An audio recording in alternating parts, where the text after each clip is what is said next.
Brought to you by खाता book. इसका technology का लफ्ज तो कम नहीं हो सकता है, लेकिन क्यूआर का हिसाब सिंपल हो सकता है। क्या? कैसे? खाता बुक क्यूआर से मैन, ये सब ऐप से पेमेंट एक्सेप्ट करता है और फुल हिसाब को एक जगह दिखाता है। अरे हिसाब सिंपल हो गया। खाता बुक, बिजनेस हुआ इजी मैन। नमस्कार, बिहार तक में आपका स्वागत है। राजनीति में परिवारवाद एक बड़ा मुद्दा है, उस पर बहस भी होती है, हो हल्ला भी होता है, खास तौर पर तब जब चुनाव हो और टिकट का बंटवारा हो रहा हो। लेकिन बाद में पता चलता है कि इस परिवारवाद को बढ़ावा देने में तो सभी दल शामिल हैं।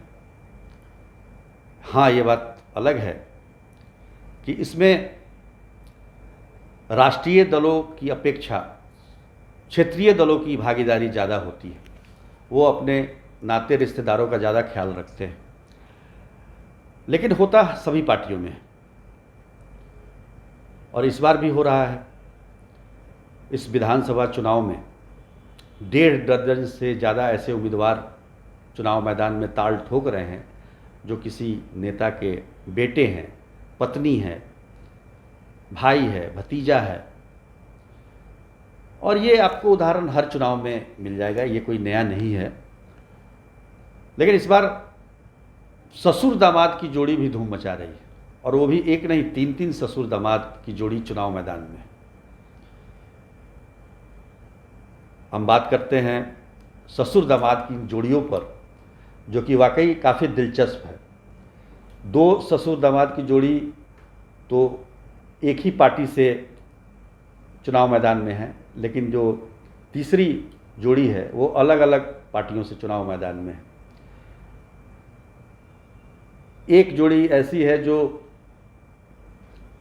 एक ही पार्टी से, एक ही जिले से है, और एक जोड़ी ऐसी है जो एक पार्टी से है लेकिन अलग अलग जिलों से है, और तीसरी जोड़ी ऐसी है जो अलग पार्टी से है, अलग जिले से है। बिहार के पूर्व मुख्यमंत्री और हम पार्टी के राष्ट्रीय अध्यक्ष जीतन राम मांझी गया के इमामगंज से चुनाव मैदान में हैं, तो उनके दामाद देवेंद्र मांझी जहानाबाद के मखदूमपुर से चुनाव मैदान में हैं। दोनों हम पार्टी से हैं। दूसरी जोड़ी जेडीयू से है। नरेंद्र नारायण यादव पिछले 25 सालों से मधेपुरा के आलमगंज से चुनाव जीतते आ रहे हैं। उनके दामाद निखिल मंडल पहली बार मधेपुरा विधानसभा से चुनाव मैदान में हैं। दोनों जेडीयू से हैं। तीसरी जोड़ी जो है दिलचस्प है।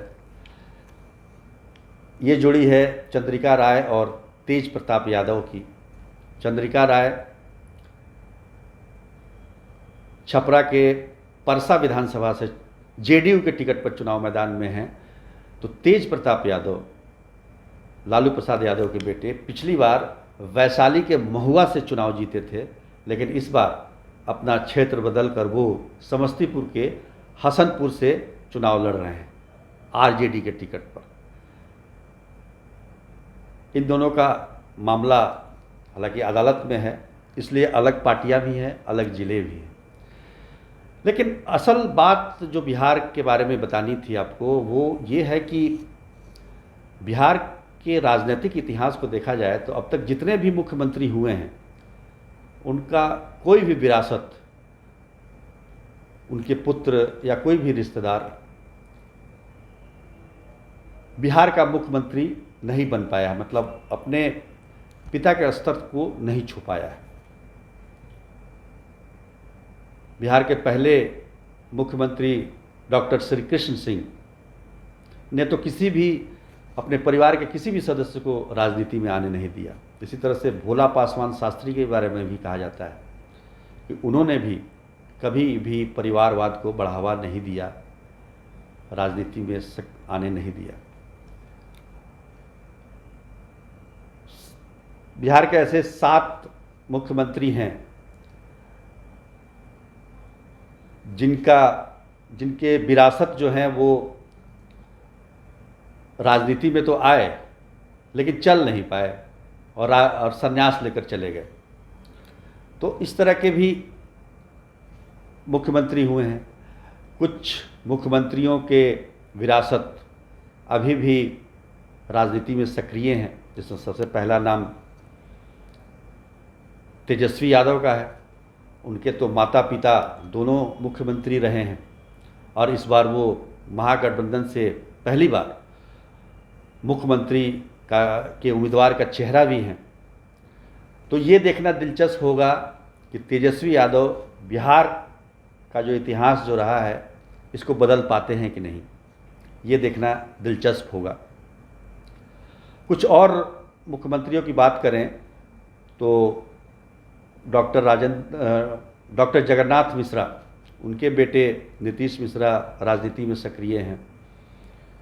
भागवत झा आज़ाद, पूर्व मुख्यमंत्री बिहार, उनके बेटे कीर्ति आज़ाद राजनीति में सक्रिय हैं।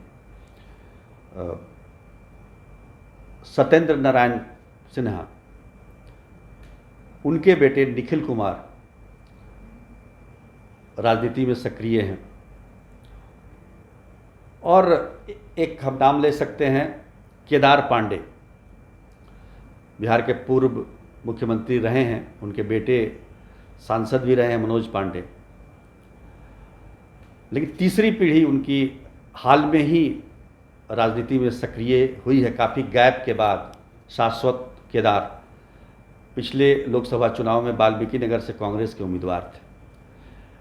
तो इनको छोड़ दें तो बाकी जितने भी मुख्यमंत्री बिहार के रहे हैं उनके विरासत को पीढ़ी संभाल नहीं पाई और वो एक तरह से राजनीति से आउट है।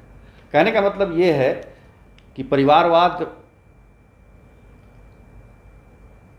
है, आज के दौर में है, लेकिन अगर इतिहास की बात करें तो उसमें ऐसा दृष्टांत देखने को कम ही मिलता है। परिवारवाद को किसी ने अपने बेटे के लिए या किसी ने अपने पत्नी के लिए कुछ किया हो। और आज के दौर की बात करें तो बिहार के जो वर्तमान मुख्यमंत्री हैं नीतीश कुमार ने भी अपने बेटे को राजनीति से दूर ही रखा है। तो ये बहस का मुद्दा होता है परिवारवाद, और ये हमेशा रहेगा। परिवारवाद, आप अगर परिवार में हैं तो आपको अपने परिवार के दबाव को भी झेलना पड़ता है, नेताओं के साथ भी यही होता है। तो कुल मिलाकर देखा जाए तो स्थिति जो है ख़ासतौर पर परिवारवाद को लेकर इस बार निश्चित रूप से काफ़ी संख्या में ऐसे लोग हैं चुनाव मैदान में, लेकिन ये सिलसिला चलता रहेगा, इस पर रोक नहीं लग सकती। आज के लिए बस इतना ही, तब तक के लिए धन्यवाद।